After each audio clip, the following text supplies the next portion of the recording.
নমস্কাৰ।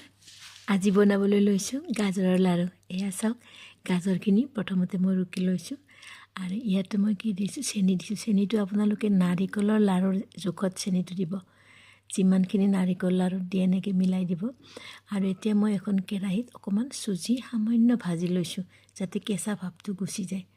আৰু চুজিখিনি ভাজি হোৱাৰ পিছত মই গাজৰখিনি ৰুকি লোৱা গাজৰখিনি আৰু তাত দিয়া চেনিখিনি একেলগে মিলাই আমি ভাজি লৈছোঁ। এইখিনি দেখিছেনে, চেনি আৰু গাজৰ ধুনীয়াকৈ ভাজি লৈছোঁ। যেনেকৈ নাৰিকল লাড়ু ভাজি লওঁ, নাৰিকল আৰু চেনি, ঠিক তেনেদৰে গাজৰখিনি আৰু চেনিখিনি ভাজি লৈছোঁ। আৰু এয়া চাওক, এতিয়া মই ইয়াতে চুজিখিনি দি দিছোঁ। অকণমান ভাজি হোৱাৰ পিছত চুজিখিনি দি দিছোঁ আৰু দি এইখিনি ভালদৰে লৰাই দিছোঁ।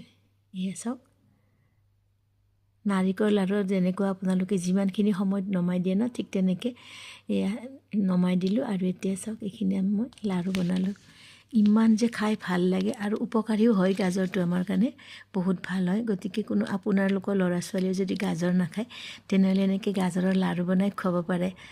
আমাৰ ল'ৰা ছোৱালীয়ে কিন্তু বহুত ভাল পায়। কেতিয়াবা খাই চাবচোন এনেকৈ। যদি মোৰ ভিডিঅ' ভাল পাইছে তেনেহ'লে লাইক, কমেণ্ট আৰু মোৰ পেজটো ফ'ল' কৰি দিব। নহ'লে মোৰ ইউটিউব চেনেলত দিলে ইউটিউব চেনেলটো ছাবস্ক্ৰাইব কৰি দিব।